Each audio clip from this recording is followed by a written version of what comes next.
En este trabajo práctico vamos a realizar la determinación de sileno y tolueno por cromatografía de gases. Bueno, para empezar vamos a hablar un poco de los compuestos BTX, ¿sí? Que son el benceno, el tolueno y el sileno, que son compuestos tóxicos que se generan en la refinación del petróleo, se los usa como solventes de plaguicidas y se los considera marcadores de contaminación antropogénica en agua, ¿sí? La concentración de estos compuestos está regulada en el Código Alimentario Argentino para el benceno y en el EPA o en la Organización Mundial de la Salud para el tolueno y para los silenos. El benceno, como es cancerígeno, ¿sí? Está considerado un cancerígeno de tipo 1, no vamos a hacer la determinación de este compuesto en el trabajo práctico para evitar una exposición innecesaria a este compuesto, ¿sí? Pero sí vamos a determinar tolueno y los silenos totales. Acá les muestro cuáles son las estructuras químicas de estos compuestos, ¿sí? El tolueno, como tiene un solo sustituyente, va a haber, hay un solo tolueno, ¿sí? Pero sí vamos a tener varios tipos de silenos, ¿sí? Puede ser en orto, meta o para. Y cada uno de estos compuestos yo acá les dejé marcados cuáles son los puntos de ebullición y este dato nos va a servir para después poder, va a ser una información más para después poder justificar cuál es la posición de cada uno de estos compuestos en el cromatograma que vamos a obtener en el trabajo práctico. Bueno, como les contaba hace un ratito, nosotros vamos a determinar tolueno y silueno en una muestra, ¿sí? Estos compuestos son compuestos volátiles y por eso mismo yo puedo utilizar cromatografía de gases, ¿sí? Entonces vamos a ver. Este es un esquema del cromatógrafo de gases que ustedes ya vieron en la clase teórica, pero vamos a repasar brevemente cuáles serían las partes. Podemos ver que, bueno, tenemos un reservorio del gas, ¿sí? Del gas carrier, que en nuestro caso en el trabajo práctico vamos a utilizar nitrógeno, pero bueno, puede usarse también hidrógeno o helio y la decisión de cuál gas utilizar va a depender de la disponibilidad, ¿sí? Porque bueno, que tengamos estos gases tienen diferentes costos también y también depende mucho de cuál sea el detector que nosotros vamos a usar, ¿sí? Si utilizamos de conductividad térmica, debemos usar como gas carrier hidrógeno, ¿sí? Bueno, como parte donde ingresa la muestra estaría el inyector, ¿sí? El inyector puede ser manual o automatizado, ¿sí? En el caso que tenemos en el trabajo práctico tenemos un detector manual, un inyector, perdón, manual, que nosotros vamos a medir una pequeña porción de muestra en la jeringa y la vamos a inyectar a través del septum en el inyector, ¿sí? El inyector es una cámara que se encuentra o debería encontrarse a una temperatura 50 grados mayor al punto de ebullición más alto de los analitos, ¿sí? Para que en el inyector todos los analitos se volatilicen y ingresen volatilizados a la columna, ¿sí? El inyector puede trabajar de modo split o modo splitless y eso va a depender de la concentración que tengamos de los analitos, ¿sí? Si nosotros tenemos una concentración alta de analitos, vamos a tener que trabajar con modo split para que entre una pequeña porción de los analitos que se encuentran en la muestra y no se sature la columna, ¿sí? No se sature la señal. En cambio, si nosotros tenemos una concentración baja, sí vamos a trabajar de modo splitless para poder obtener una señal. Luego, bueno, una vez que fueron volatilizados en el inyector, los analitos van a pasar a la columna. La columna es donde va a producirse la separación cromatográfica, ¿sí? Las columnas son de distintos tipos, pueden estar hechas de distintos materiales y la elección de cada columna va a depender de cuáles sean los analitos que nosotros querramos separar, ¿sí? En nuestro caso, nosotros vamos a usar una columna capilar, ¿sí? Que tiene una fase estacionaria que es poco polar, ¿sí? Luego en la columna se encuentra, la columna, el detector y el inyector se encuentran todos en un horno, ¿sí? Este horno nos sirve porque nosotros modulando la temperatura de la columna vamos a poder lograr mejorar la separación de los analitos, ¿sí? Ahora después vamos a ver cómo. Una vez que pasó los analitos por la columna, van a llegar al detector. En este caso nosotros tenemos un detector feed, hay muchos detectores que se pueden utilizar. En el detector feed, el analito, o sea, el gas carrier con el analito llega a la muestra. Cuando llegan los analitos que son orgánicos, se pirrolizan en la llama y los iones que se obtienen van a dar una señal en el electrodo colector, ¿sí? Y luego vamos a obtener como resultado, ¿sí? Vamos a obtener un registro que es un cromatograma en el cual vamos a ver diferentes picos y vamos a utilizar el área debajo del pico o la altura de pico para poder cuantificar. Bueno, como ustedes saben, lo primero que nosotros tenemos que hacer antes de realizar una determinación es preguntarnos si nuestra muestra se encuentra de forma apropiada para poder realizar la determinación que nosotros queremos determinar. Entonces, como nosotros tenemos una muestra acuosa, deberemos preguntarnos si se puede inyectar una muestra acuosa en el GC. Hace mucho tiempo, las primeras columnas capilares, la fase estacionaria estaba recubriendo solamente la sílice, ¿sí? De esa forma, si nosotros inyectábamos agua, la fase estacionaria se disolvía y eluía en las corridas. Y de esa forma se perdía la fase estacionaria y por lo tanto esas columnas dejaban de servir, ¿sí? Por lo tanto no se podía de ninguna forma inyectar agua. Sin embargo, ahora en la actualidad las columnas están enlazadas, ¿sí? Y hay uniones químicas, ¿sí? Que hacen que esa fase estacionaria está unida químicamente al soporte, ¿sí? Entonces de esta forma no ocurriría esa elusión de la fase estacionaria. Sin embargo, el volumen de expansión del agua que tiene cuando se volatiliza es mucho mayor que los compuestos orgánicos. Entonces, cuando nosotros inyectamos un volumen, por más que sea pequeño, ¿sí? Se expande de tal forma que no puede pasar por el liner del inyector, ¿sí? Entonces, cuando no puede pasar bien por el liner del inyector, vuelve hacia los gases y de esa forma se pierde muestra. Por lo tanto, no es recomendable inyectar agua en el GC, ¿sí? Y si no queda otra que inyectar agua, se debe hacer en volúmenes muy pequeños, ¿sí? Menores a los que se puede inyectar de una muestra con un solvente que sea orgánico, ¿sí? Bueno, entonces, como nosotros tenemos una muestra acuosa y recién quedamos que es mejor no inyectar agua en el GC, vamos a hablar de qué pretratamiento se le puede hacer a esa muestra para poder inyectarlo, ¿sí? Bueno, el primero que vamos a hablar es la extracción en fase sólida, así brevemente les voy a contar un poquito de qué se trata.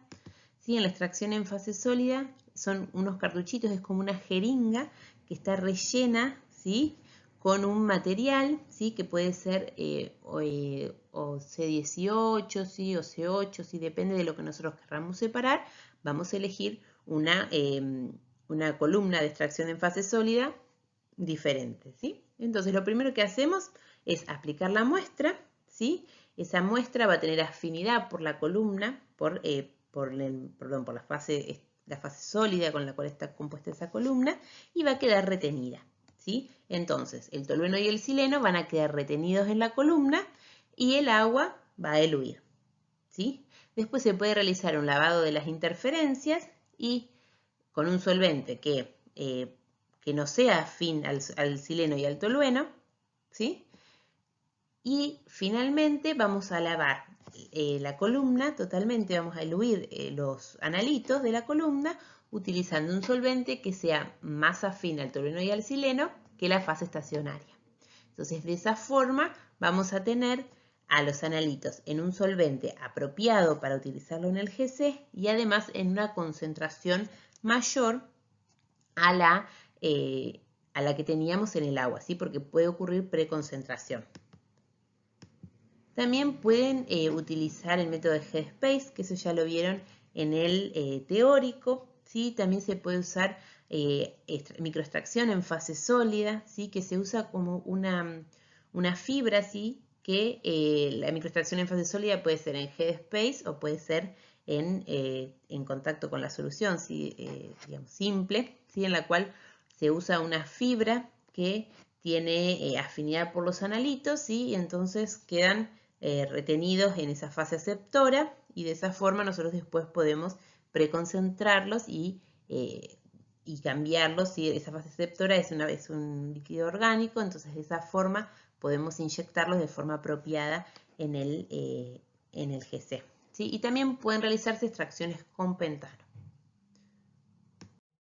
Bueno, en esta diapositiva yo les dejé acá un poco marcado cuáles son las características que tienen la determinación que vamos a realizar en el GC, ¿sí?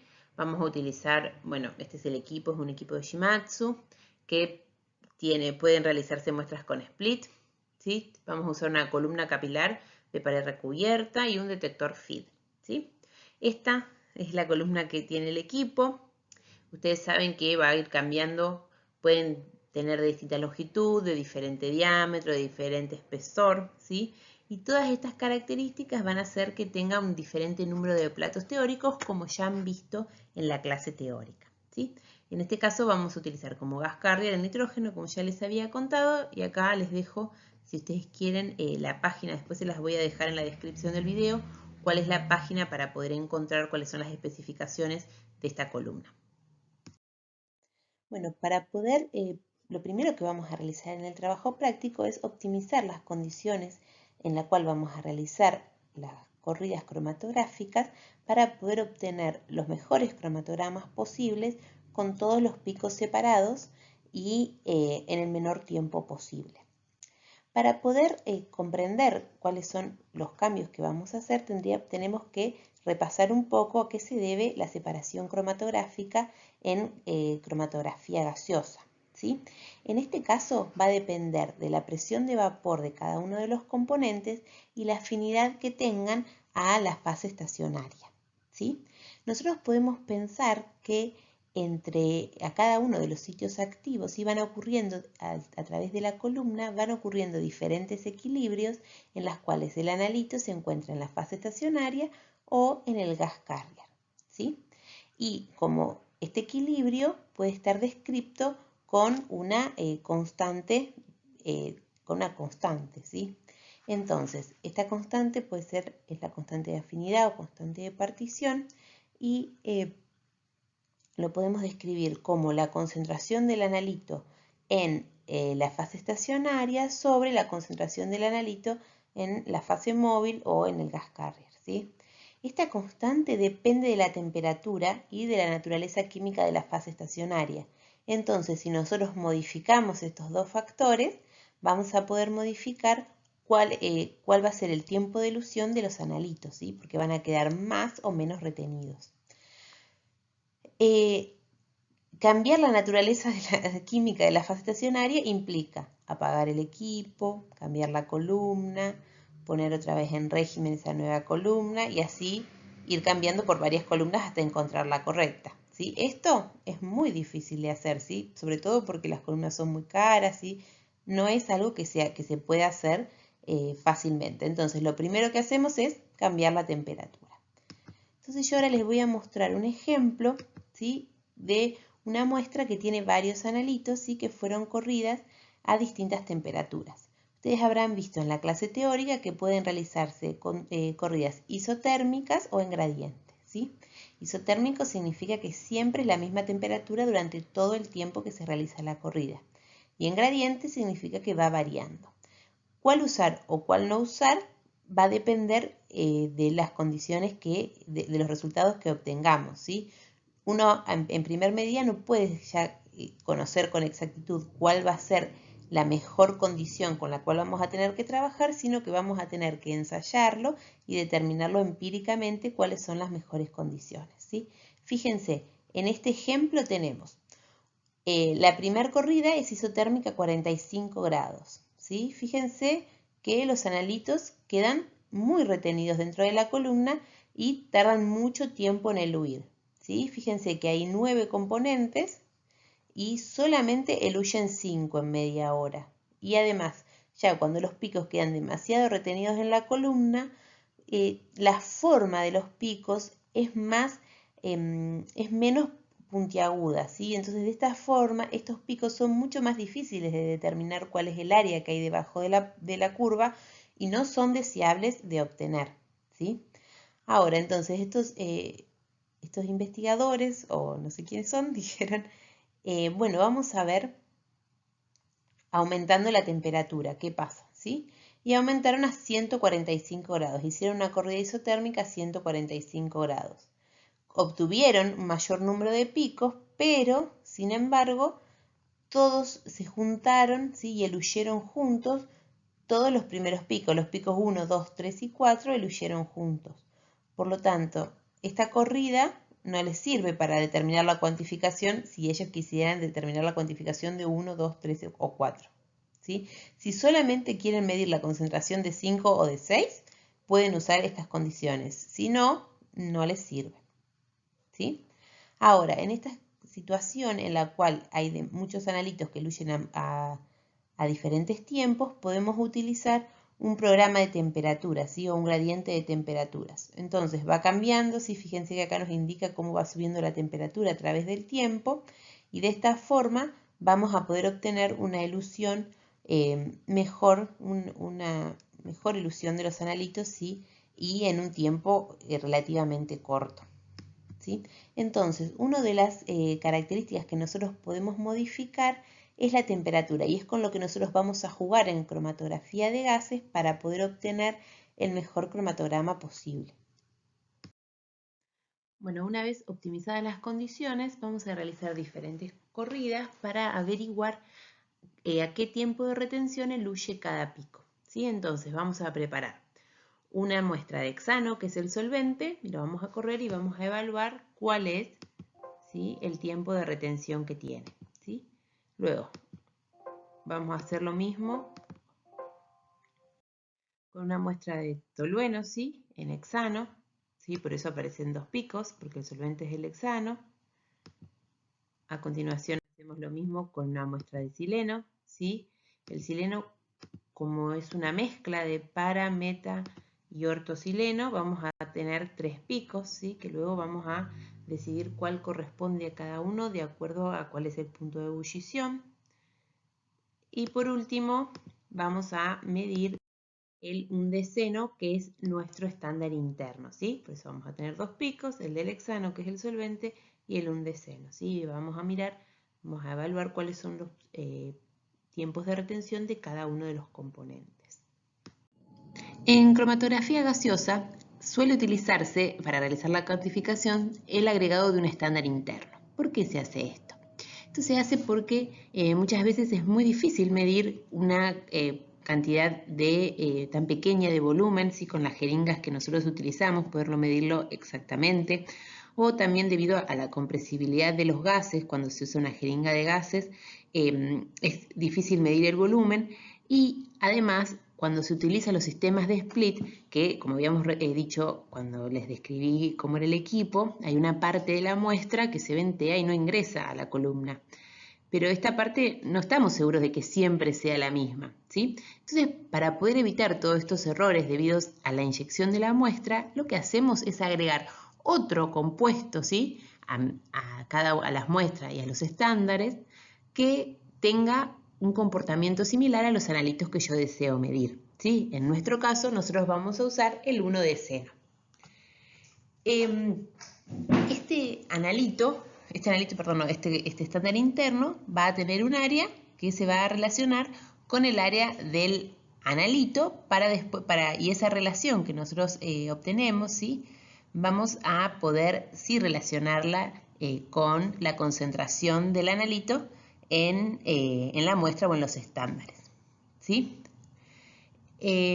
Bueno, la resolución de los picos entre el analito y el estándar interno tiene que ser mayor de 1 a 1,25. Si tiene que estar bien resuelto, como yo les decía recién, tienen que ser químicamente similares, ¿sí? Pero yo tengo que tener la posibilidad de poder resolverlo correctamente, ¿está bien? Dentro del sistema cromatográfico.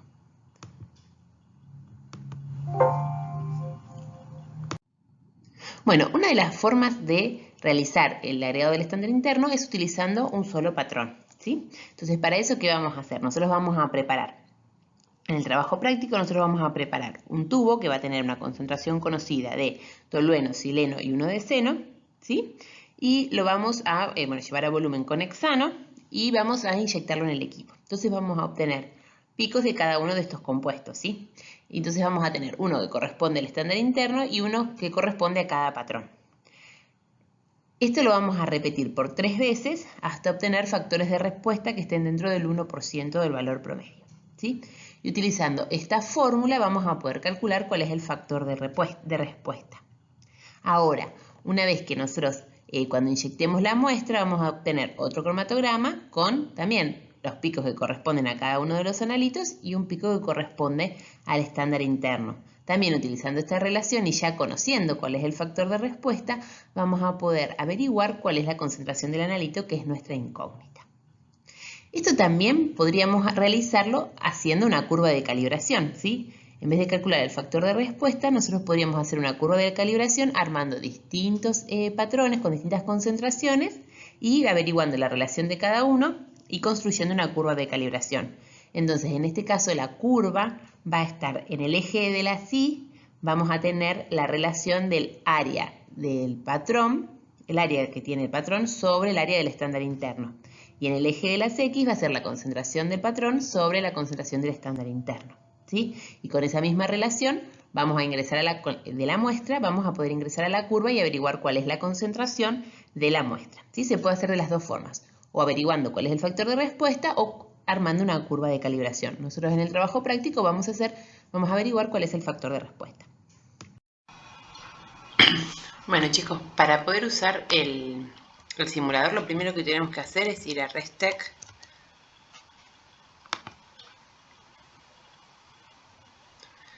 Y ahora vamos para abajo. Tenemos que hacer clic acá en esta parte. Y ahora vamos a Get Started.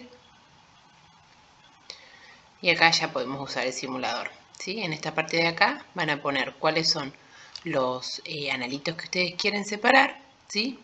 De esta forma lo resuelven, ¿sí? Y acá están las condiciones que se pueden cambiar. Se puede cambiar cuál es el gas carrier que se usa, cuáles son las características de la columna, ¿sí? Primero estaría el largo, después el diámetro interno y después el espesor del film.